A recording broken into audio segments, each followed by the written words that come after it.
But we're living in a very exciting time. The Star Trek reality that we were given as kids is becoming a true reality. Captain Kirk with his flip phone saying, "Beam me up, Scotty," is a reality. In fact, those things are outdated now, quite honestly. Anybody showing up with a flip phone is definitely going to be ridiculed. But the interesting thing about where we're at right now, and we've got Nikola Tesla, and we've got Royal Raymond Rife, it's their work that's really starting to come to the forefront. It's second and third generation scientists that have taken the work of these brilliant people and applied it and enhanced it and done more studies and done more advancement of these technologies. The thing I find incredibly interesting, and then I'll move on and actually answer your question, is that the plasma-based technology, which is one of the technologies that I find incredibly fascinating, is actually inscribed in hieroglyphics in Egypt. These plasma energy systems, dual tube systems, were actually being used a very long time ago. And so it almost comes to a point where we're rediscovering our past in some ways, which I also find incredibly interesting. And I find it also very interesting that although I know who Mr. Tesla was, I really didn't even know Mr. Rife until in my later years, but these are all people that really made substantial contributions to the life that we're starting to live and the world that we're moving down right now. And so, Mel, with the technology, with the plasma, and I'll get a little bit into it, we don't have to get too deep, but basically, what you see with Mr. Rife, who actually produced, well, Tesla in these pictures is actually, one of the ones back there is sitting in a field, a plasma energy field, which is all lightning. Lightning is technically plasma energy. And so he was working with these different plasma energies over 100 years ago. And then Mr. Rife, basically an incredibly brilliant man, developed a microscope with over 6,000 working parts that could magnify something 60,000 times, and you could actually look at a cell, and you could actually see that live living cell manifest and do whatever. And then what they would do is run frequencies through all those different cells to figure out what frequency that cell resonated at, and in some cases what frequency needed to remove that bad cell.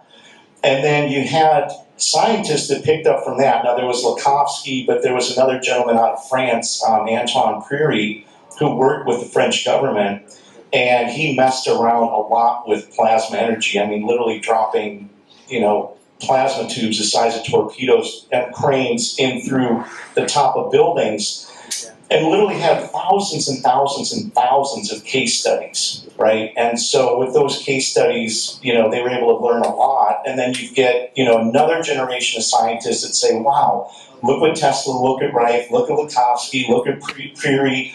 And now it's like, let's see how we can push the envelope even further. And so, and there's going to be, obviously more technology as we go, but when you're dealing with dual tube energy systems with plasma, it goes beyond a third dimensional reality of dealing with your body.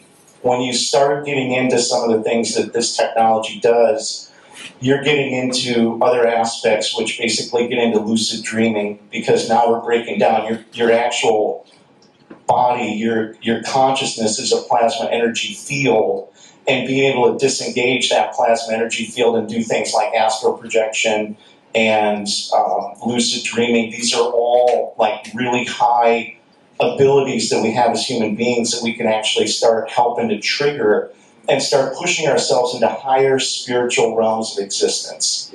So in addition to all the third dimensional things that you can do with your body, when you start really looking at what is the real benefit of some of this technology, and you have the ability to lucid dream, and then all of a sudden it's like, wow, I'm thinking of so-and-so, and wow, they just called me, and all of a sudden my intuition is getting heightened, and all of a sudden I'm starting to manifest things more, and all of a sudden all these things are clicking because The vibrational rate that I'm in, which is basically a fear-based reality, which is what's really pushed upon us nowadays, is fear and stress and all those other things. We're getting lifted up above that. We're getting out of those low-based frequencies. We're starting to really become conscious to say, hey, you know what? We are spiritual beings, and there is so much potential that we have. But in order for us to really tap into that potential, we've got to raise the frequency of our thoughts, our mind, and basically start embracing and utilizing all these different skills that we've been given as human beings, which are, absolutely phenomenal and off the charts. So the plasma energy system that Mel has in the back, which is referred to as a Theraphi system, which, like I said, the actual logo for that whole thing is inscribed, it's hieroglyphics, is basically two plasma energy fields that are performing something called phase conjugation. But basically what they're doing is they're colliding in the middle, creating an energy field, but that energy field, being a plasma energy field, becomes recursive.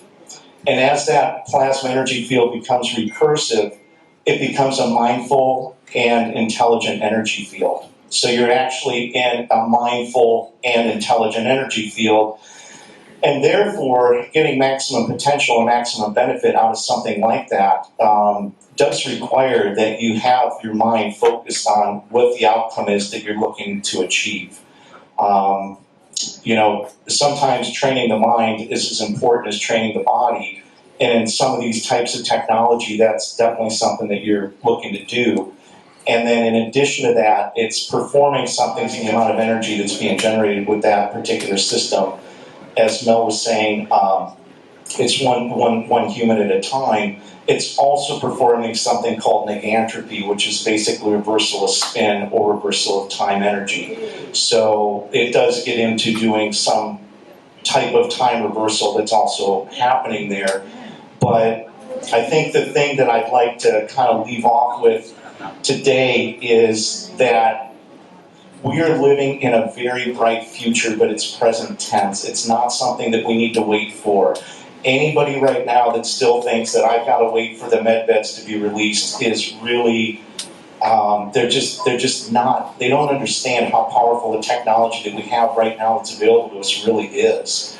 And that's fine. It's not for everybody. Not everybody will always understand it, but now you can be just about anywhere in the United States and have access to some really amazing technology. If you're in the Cape Canaveral area, number one, the goal with this technology is to enhance your current lifestyle. So with me right now, I would tell you I'm perfectly healthy.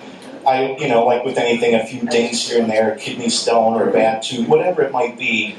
But I'm not waiting around for something to go sideways. I am using this technology now to enhance the health I've got, to start doing what we were talking about earlier, which is going from a chronological age of 57 to a biological age of 46.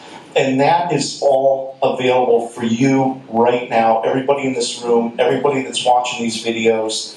And with that being said, once again, Mel, thank you for everything that you do, man. Thank you for making this technology available. Thank you for taking the financial risk. Thank you for putting all that on your back. Thank you for the promotions. Thank you for the day-to-day. And Amber and your whole staff, who their whole goal is to do one thing, and that's make this world a healthier, happier place.